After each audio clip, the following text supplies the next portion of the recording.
మీ దాన్ని. ఈరోజు మళ్ళీ ఇంకొక యూస్ఫుల్ వీడియోతో మీ ముందుకు వచ్చేసాను. ఏంటంటే ఈజీ వేలో పప్పు కర్రీ ఎలా చేసుకోవాలో ఇప్పుడు చూద్దాము. ఒక గ్లాస్ పప్పు తీసుకోవాలి, కందిపప్పు. దీన్ని బాగా వాష్ చేసుకుందాం. ఫస్ట్ ఇలా 2-3 టైమ్స్ వాష్ చేసుకున్న తర్వాత ఇందులోకి నీళ్ళు పోసుకున్నాము. కుక్కర్ తీసుకుంటున్నాను కాబట్టి దీంట్లో సరిపడా నీళ్ళు వేసుకోవాలి. తర్వాత కొంచెం పసుపు, అలాగే టమాటోస్ ఒక 2, ఒక ఆనియన్ అన్నమాట. ఇవి దీంట్లో వేసుకునేస్తాము. తర్వాత దీనికోసం కారం కోసం ఎండుమిరపకాయలు, ధనియాలు తీసుకొని ఒక మిక్సీలో కచ్చాబచ్చాగా గ్రైండ్ చేసుకొని దాంట్లోకి వేసుకుందాము. ఈ విధంగా వస్తే చాలన్నమాట. మరీ ఫైన్గా అవసరం లేదు, లైట్గా ఇలా. దీన్ని దాంట్లోకి వేసుకునేస్తాము. ట్రాన్స్ఫర్ చేసుకుందాం. ఇప్పుడు ఇదంతా వేసేసిన తర్వాత కుక్కర్ మూత పెట్టేసుకొని ఒక 4 విజిల్స్ రావాలన్నమాట. ఒక బౌల్ తీసుకొని పులుపు కోసం కొంచెం చింతపండు నీళ్ళు పోసుకొని నానబెట్టుకున్నాము. ఆలోపు కుక్కర్ విజిల్ వచ్చేస్తుంది. ఓకే అండి, ఇప్పుడు 4 విజిల్స్ వచ్చేసాయి. ఇప్పుడు మన పప్పు ఉడికిందో చూసుకుందాము. పర్ఫెక్ట్గా ఉడికిపోయింది అన్నమాట పప్పు. మరీ మెత్తగా కాకుండా ఇలా ఉడికిందంటేనే టేస్ట్గా ఉంటుంది పప్పు.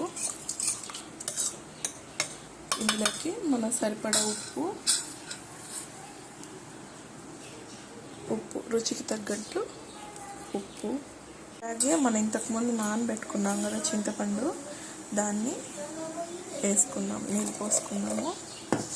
తర్వాత పప్పుని బాగా రుద్దుకున్నాం అన్నమాట. ఇలా రుద్దుకున్న తర్వాత ఇప్పుడు మనం దీంట్లోకి పోపు వేసుకున్నాము. ఒక చిన్న కడాయి పెట్టుకొని సరిపడా ఆయిల్ వేసుకొని, కావాలి అనుకుంటే కొంచెం నెయ్యిగానే యాడ్ చేసుకోవచ్చు. ఇందులోకి వడిం అన్నమాట, హాఫ్ వడిము, ఒక హాఫ్.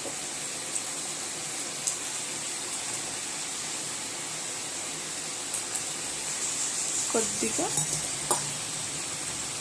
జీలకర్ర, అలాగే కొత్తిమీర, కరివేపాకు, మిరపకాయలు వేసుకొని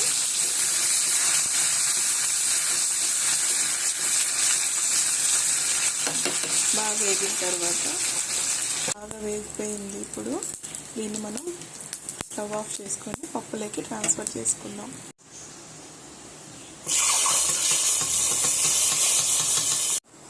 తిరువాత వేసుకున్నాక కావాల్సినంత వాటర్, నీళ్ళుగా కావాలంటే కొంచెం నీళ్ళుగా వేసుకోవచ్చు, గట్టిగా కావాలంటే అలానే పెట్టుకోవచ్చు. సాల్ట్ అన్నీ పెట్టుకుంటే టేస్ట్ చేసుకొని సర్వ్ చేసుకుంటే చాలా బాగుంటుంది. Thank you so much for watching my videos. ఇలాంటి వీడియోస్ కోసం నా ఛానల్ని సబ్స్క్రైబ్ చేసుకోండి.